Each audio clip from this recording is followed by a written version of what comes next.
Guys, this is my first book review video, and for some reason I chose to do it on this book, The Unraveling of Cassidy Holmes.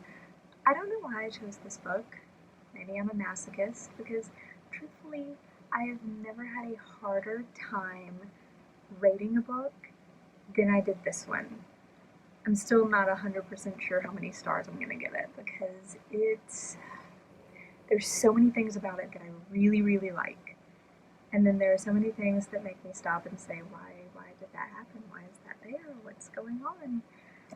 So what I've decided to do, I'm going to start by giving you a brief summary, and then I'm going to get into the things I don't like so much, so I can end on a good note with the things that were in fact fantastic. So let me start out just by saying Cassidy Holmes, if you haven't heard of it, it is about a fictional pop band called Gloss. The novel is told in medias res, which means it starts in the middle. And it starts right in the middle of the story, plops the reader right there when Rose, Mary, and Yumi, the three other band members, find out that their fourth band member, Cassidy Holmes, has committed suicide. So you know from the beginning that it's not actually a happy novel. The narrative then goes backwards and forwards, going through multiple viewpoints to tell the story of the rise and fall of the pop band Gloss. So again, this is not a happy tale. It's realistic, sometimes it's heartbreaking. So there are a lot of people comparing this novel to Daisy Jones and the Six, which is one of my favorite novels, definitely one of the top 3 novels that I've read this year. Loved it. But the people who are comparing it, they really shouldn't be comparing the two, because whereas Daisy Jones does touch on the dark side of the music industry in the late 70s and early 80s, it also is a celebration of the music of that era. And Cassidy Holmes doesn't celebrate anything. Nothing is celebrated. There is no celebration in this book. Also, it's a completely different era, being the early 2000s, pop stars, different music, different era, all together, different book. And it really focuses on how the music industry destroys young women, and not so much on how the music changes people. I just want to talk about the problems I had with the novel and know that it's very nitpicky, so I'm sorry. My first issues have to do with the characters, which is hard to say because this novel is well written. Most of the characters are incredibly well developed, which is probably why these two cliche caricatures really stuck out to me. The first of these offenders is Rose, who is a member of the band Gloss. And instead of being a well-rounded, fame-obsessed anti-villain, she comes across as this cliche, angry girl is stuck in the closet. I mean, I read in an author's interview that the author, Elissa R. Sloan, said that she wrote Rose to be either a you love her or you hate her character, but I just don't think she's deep enough to really care either way.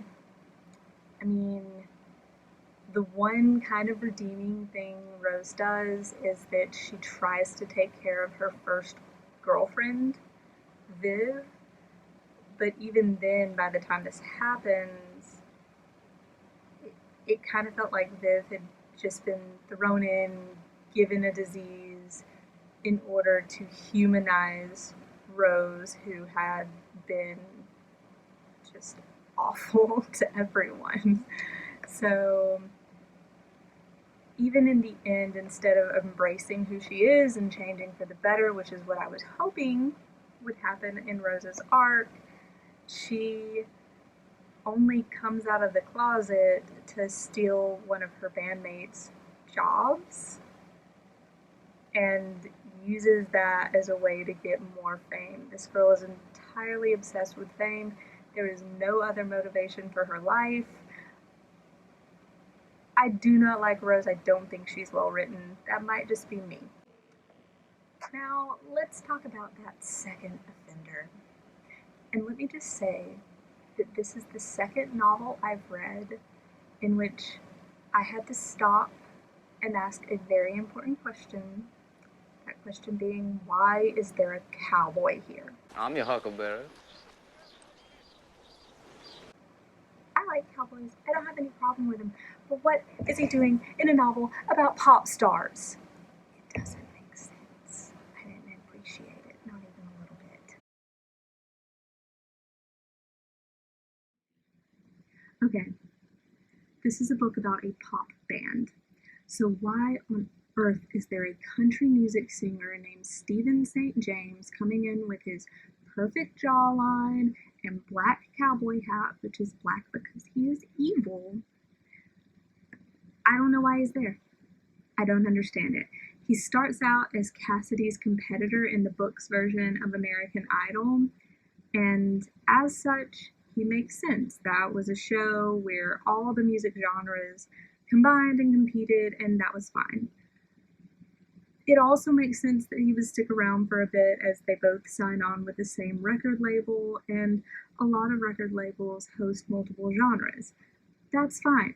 That makes sense. However, toward the end of the novel, he is brought on tour to open for Gloss in their international concerts. He claims that he's going on tour with them because his music has become less country and more rock, but still, that would be like Lynyrd Skynyrd opening for Destiny's Child or Blake Shelton opening for Britney Spears. It just doesn't happen. It doesn't make sense. The only reason I can think for author Elissa R. Sloan to make St. James a country music artist instead of a pop star is to fulfill some sort of stereotype about all cowboys being abusive jerks. And for a book that works so hard to show the reader how hurtful stereotypes are, this is terribly upsetting to me. This is probably my biggest issue with the entire book. There was no reason for that man to be a cowboy. Leave that alone. Leave the stereotypes out. It is not that kind of book, or at least it shouldn't be. Okay, my final problem, and I swear this is the last one. This book happens in the early 2000s.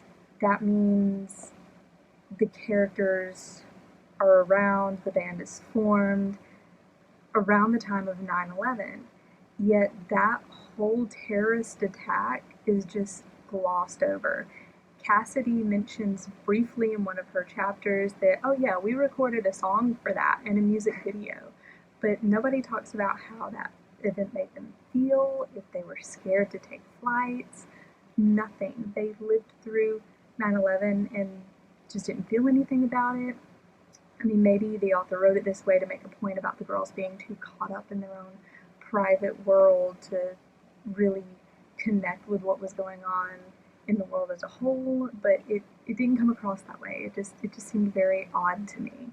So maybe I'm being super nitpicky there, but it really rubbed me the wrong way. It was a great opportunity to bring some attention to what was a huge event in American history, and they just sort of let it sit.